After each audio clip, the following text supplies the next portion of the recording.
Very good morning to all of you. And um, we have assembled here for a very noble purpose, very important purpose and mission.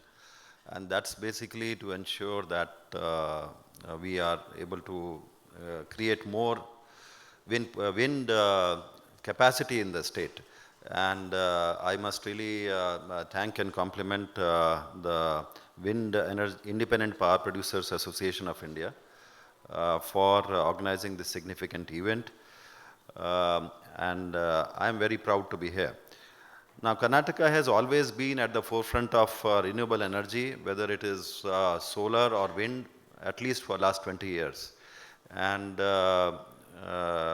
the wind sector particularly has been engaging, and I think it is also listed out in one of your presentations that it is almost 7 gigawatt of wind energy in the state of Karnataka. We also have a lot of solar, all put together almost 19 gigawatt of renewable energy is there in the state of Karnataka.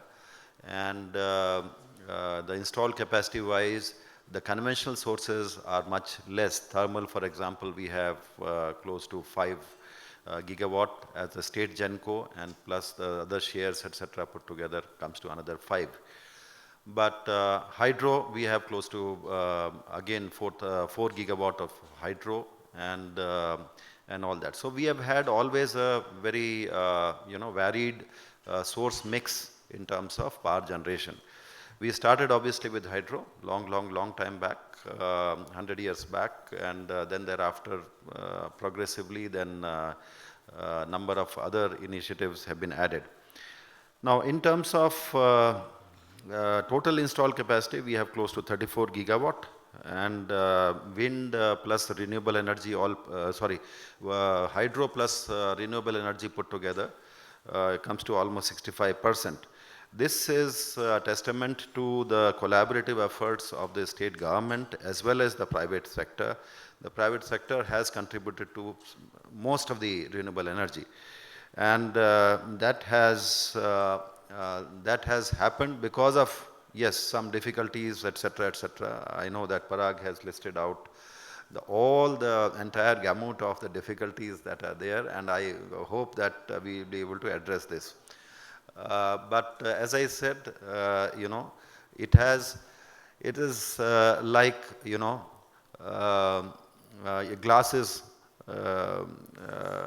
full or half full, etc., etc., or half empty, depending on how you see it. And I'm sure that there's a lot more to be done, but I'm sure that there is a lot of conducive environment which has led to the creation of this capacity so far. The journey has been with challenges, and journey would have to be eased out further if we need to double this capacity in wind capacity in the coming years. Karnataka is aware about the kind of high growth potential the state has. We intend to push up the installed capacity in the state from 34 gigawatt to almost 60 gigawatt in the next 6 years or so. Almost 20 gigawatt of the incremental numbers will come from renewable energy, particularly the wind and solar. And then we are also looking at the battery energy storage. We are looking at nuclear. We are looking at number of other options. Yesterday only there was a meeting regarding the nuclear, which was basically, again, the issues are, every project you take up, the issues will be regarding land, etc.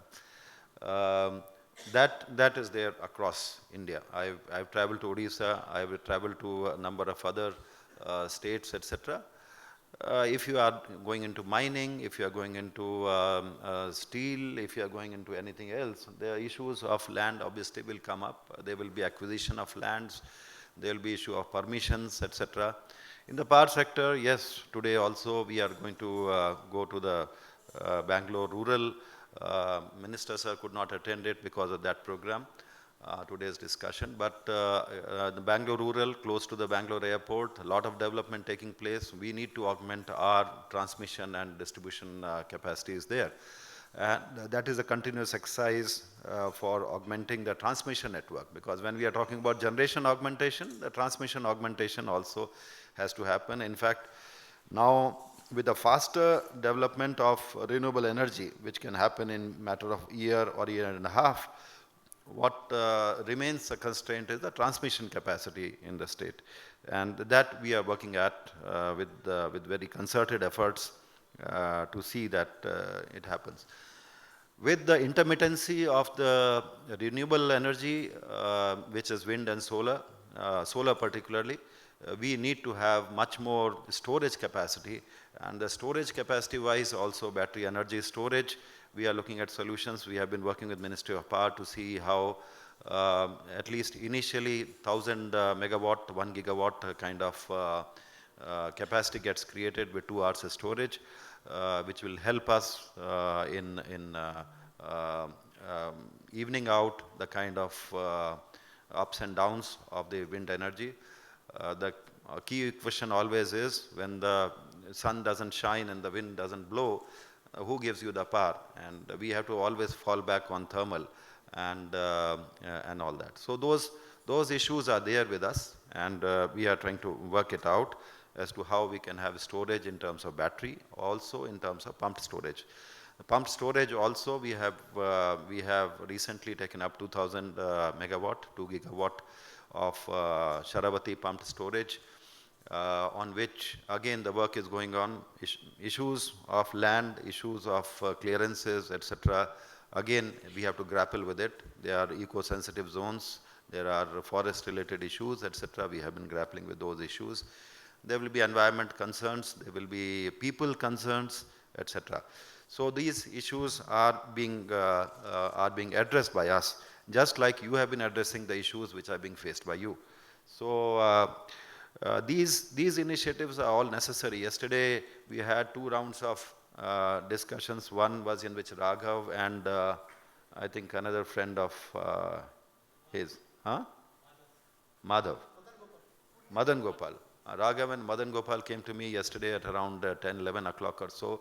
They spent some time with me saying that, look here, we would like to brief you of these issues. Yesterday evening for the dinner, or just before dinner, we had a discussion with a wider forum of the participants here. And again, some of the issues came to be discussed. This is not the only interaction that we have had. We have had very detailed discussions with Parag and the entire team in the past as well, twice or thrice, I recall. And we have also met a number of you in the RE Invest, which was held in Ahmedabad or Gandhinagar, in which obviously the issue is how we can hasten up the rollout of the renewables. So the discussions are there. I would have very much liked if the issues of land, etc., land panchayats and other issues, etc., can be discussed in the presence of the revenue department, the revenue secretary. I talked to him, and what he says is that 4:30 today you can try to meet him. And furthermore, at the minister level, Honorable Minister should have been here. I've talked to him this morning, and he has said that if there are any issues, in that case he'll be happy to address them. I believe some of your delegation members have also met him yesterday.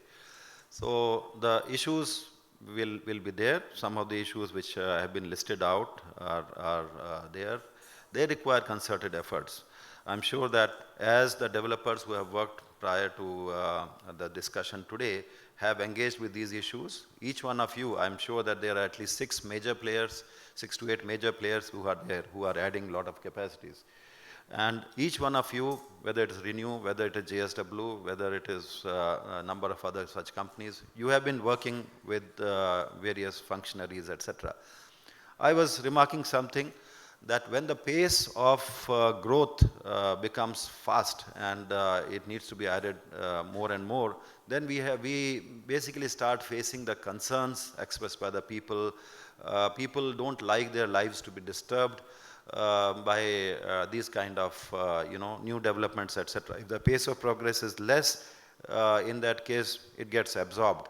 But if the pace of progress is faster, as we desire it to be, in that case we need to really engage and grapple with the issues. And I am so happy that today the discussions will be able to identify the issues, etc. And then we have to engage at the highest level of the government. If we are talking about land laws, etc., land laws are basically to protect the interest of the people. Karnataka has somewhat stricter land laws because of the land reforms initiatives which were taken in the state in the 1970s or so. So Karnataka Land Reforms Act came to be put up. Before that, Karnataka Land Revenue Act came up in the 60s and all that.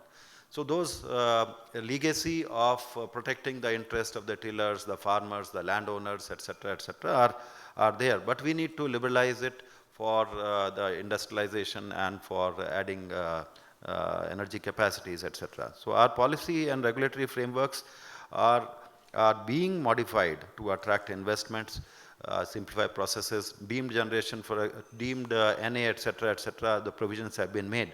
But there are certain issues which you have raised, and I'm sure that when you meet the Revenue Secretary, in that case, we can take it up. Now, a timely implementation of the projects is critical. Technological advances are also come up. The government has also been giving at the Government of India level, state government level, incentives to wind energy project. And we would like more of this to happen. Now, this would happen in 6 to 8 districts, and I would major in 6 to 8 districts. But all of these are basically, Karnataka we don't have, lands like in Rajasthan or Gujarat, etc., where you have vast stretches of land without habitation, so, or without cultivation. So, because, or there are places where you have a lot of forest and other such issues. So, so you will not have the virgin landscape in front of you. You will have to work with people at the grassroots level, and I'm sure that we can find out solutions to work at it. Yesterday we had a discussion on nuclear issues with the DCs of the districts in the presence of Revenue Minister, and that also shows the kind of openness with which the Revenue Department has been working with us.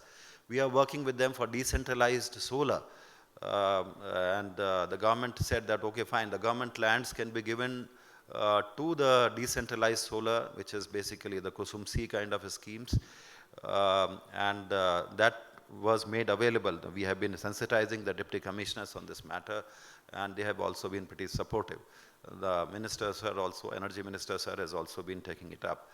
Likewise, there are issues regarding to other projects. I'm sure that the issues which are raised by you, we'll bring it to their notice, and it will happen. In terms of another 1 or 2 matters, evacuation I talked about, evacuation, the transmission network augmentation, but also in terms of procurement. Now, for our own energy requirement in the state of Karnataka, we require to procure power. Last 6 to 7 years, we didn't enter into new power purchase agreements. The reason being that we thought we were surplus because of the solar and a number of other initiatives. Demand was also not increasing so much. In the last 1 year or so, we have 1.5 years, we have identified that perhaps we need to have far more aggressive policy in terms of procurement. So the emphasis which was there primarily to CTU evacuation will be changed to now STU. CTU will also continue, but STU will also be there. STU evacuation, identifying some of the, say, about 10 major substations or major clusters, etc., from where we can evacuate power. And we should be able to, as I said, if we require 20 gigawatt, in that case, about 1 gigawatt evacuation from at least 10 such major clusters. That is broadly we are working at. We will need to identify capacities in each and every location. The second issue is about procurement of power in terms of FDRE. Now, FDRE, you are very well aware that wind is very amenable to FDRE.